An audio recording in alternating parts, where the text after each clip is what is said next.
Have you ever wondered why the most profound answers come to you in the shower, during a walk, or right before you fall asleep, but never when you're desperately searching for them? Here's something that will shake you. Every single night, you enter a state more powerful than any meditation, any prayer, any manifestation technique you've ever tried. And you're wasting it. While you scroll through your phone, replay arguments in your head, or worry about tomorrow, there's a doorway opening.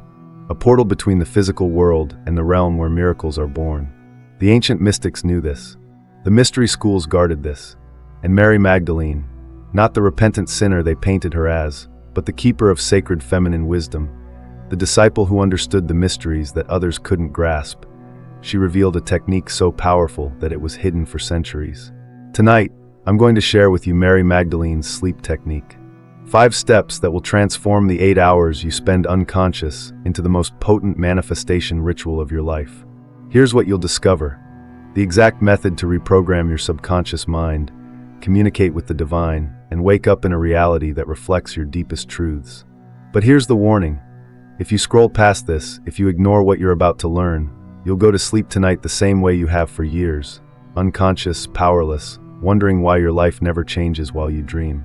This isn't another sleep meditation. This is the reclamation of your most sacred power. Let's begin where the veil is thinnest. Let me tell you something they don't teach in churches. Mary Magdalene wasn't who they said she was. History painted her as a follower, a repentant woman saved by grace. But the Gnostic texts, the hidden gospels that were buried in Egyptian caves for nearly 2,000 years, reveal a completely different truth. She was a teacher, a mystic, the apostle to the apostles, the one who received teachings so advanced, so transformative, that they threatened the very foundation of institutional power. Why would they hide her true role? Because she carried the knowledge of the sacred feminine, the receptive, intuitive, creative force that doesn't demand or force, but attracts and allows.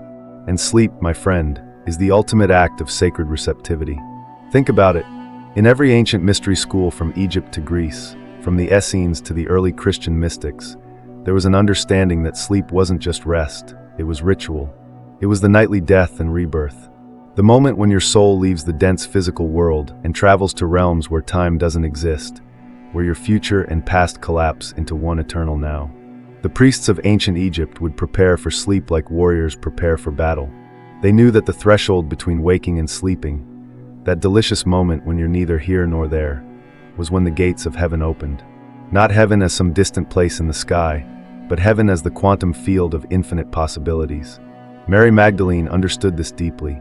In the Gospel of Mary, she speaks of visions, of ascending through different levels of consciousness, of confronting the powers that keep humanity enslaved to limitation. She knew that true transformation doesn't happen when you're trying hard, it happens when you surrender.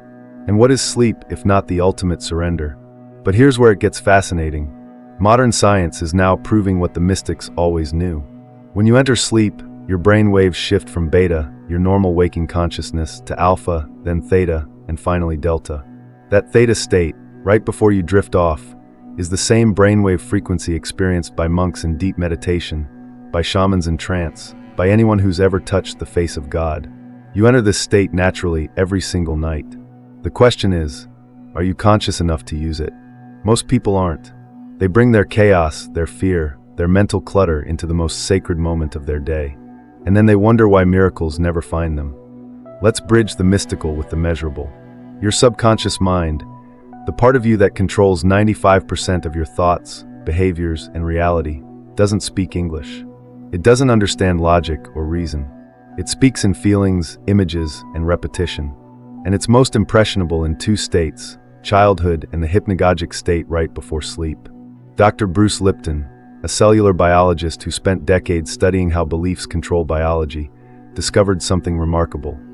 The subconscious mind is 1,000,000 times more powerful than the conscious mind in shaping your life. It's like an autopilot system running programs installed years ago, most of them limiting, most of them not even yours. But here's the miracle. The last thoughts and feelings you have before sleep become the instructions your subconscious loops for 8 hours straight. Think about that. 8 hours of programming. Every single night. When you fall asleep worrying about money, your subconscious spends 8 hours reinforcing poverty consciousness. When you fall asleep replaying an argument, you're literally rewiring your neural pathways for conflict. You're building tomorrow's reality with tonight's thoughts. The theta brainwave state, cycling between 4 to 8 hertz, is the same frequency where hypnosis works, where miracles happen, where the impossible becomes possible. In theta, your critical mind steps aside, the gatekeeper falls asleep, and whatever you impress upon your subconscious mind goes directly in, unchallenged, unfiltered. Mary Magdalene knew this without EEG machines or neuroscience. She understood that sleep is when you become the architect of your destiny. Now let me show you exactly how to build. This is the moment everything changes. The sleep technique isn't complicated. Powerful truths never are. It's 5 steps, each one a key that unlocks a different door between you and the divine. Practice this tonight and every night after, and watch your world reshape itself. Step 1. Surrender your day. Before anything else, you must release. Lying in bed, take 3 deep breaths. With each exhale, consciously let go of everything that happened today. The conversation that bothered you, the deadline, the disappointment. Speak this silently or aloud. I release this day and all that it held. I am not my past. I am not my mistakes. I return to innocence. Feel the weight lifting from your chest. You cannot enter the sacred carrying baggage. Step 2. Love as your frequency. Now place your hand on your heart. Feel it beating. This isn't symbolic. Your heart generates an electromagnetic field 5,000 times stronger than your brain. Science has proven this. When you activate the feeling of love, gratitude, or peace, you're literally broadcasting a frequency that reorganizes reality. Think of someone you love unconditionally. A child, a pet, a moment of pure joy. Let that feeling fill your entire body until you're vibrating with it. This is your natural state. This is who you really are. Step 3. Envision your truth. Here's where you become the creator. With your heart still open, see your life as if the miracle has already happened. Not as a distant wish. Not as someday. As now. If you want healing, see yourself healthy, vibrant, moving with ease. If you want abundance, see the bank account, feel the relief, the freedom. The subconscious mind doesn't know the difference between a vividly imagined experience and a real one. Neural pathways form either way. Make it detailed. Make it real. Step 4. Embody the feeling. Vision without emotion is just fantasy. You must feel it in your body. If your vision came true right now, what would you feel? Relief? Ecstasy? Peace? Gratitude? Find that feeling and amplify it. Let it wash through every cell. Your body is the subconscious mind. When your body believes it, your reality has no choice but to follow.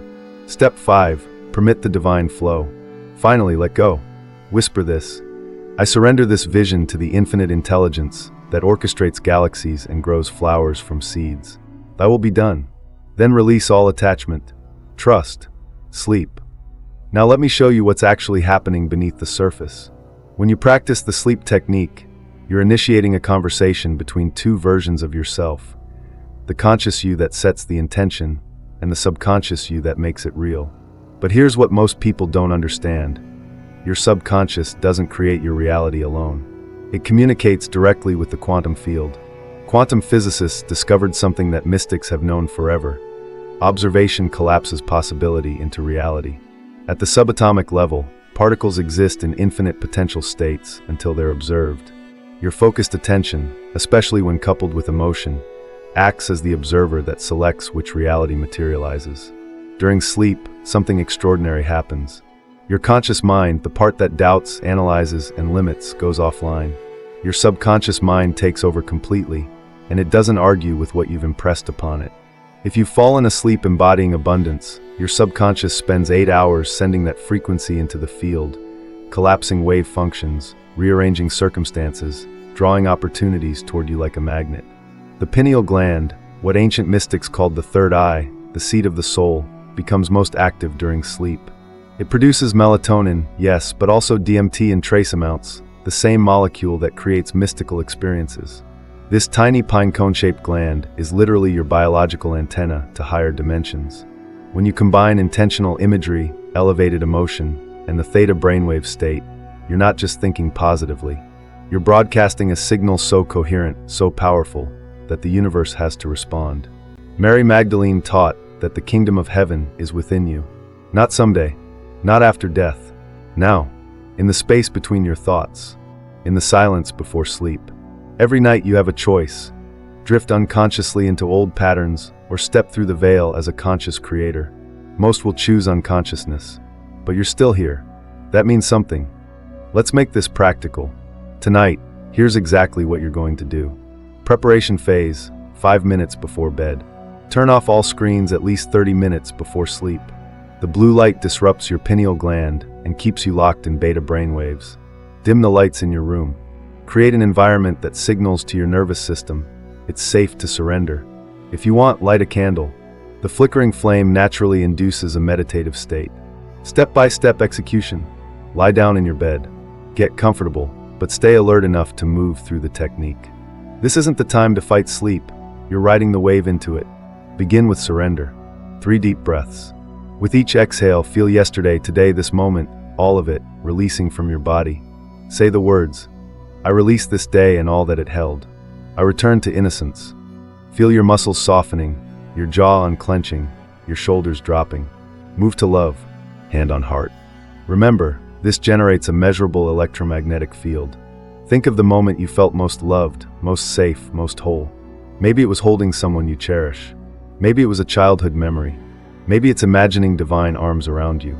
Let that warmth spread from your heart to your fingertips, your toes, the crown of your head. Now envision. Don't just see it. Step into it as if you're already there. If it's health, feel your body strong and pain-free. If it's love, feel arms around you. If it's purpose, see yourself doing the work that sets your soul on fire. Make it vivid.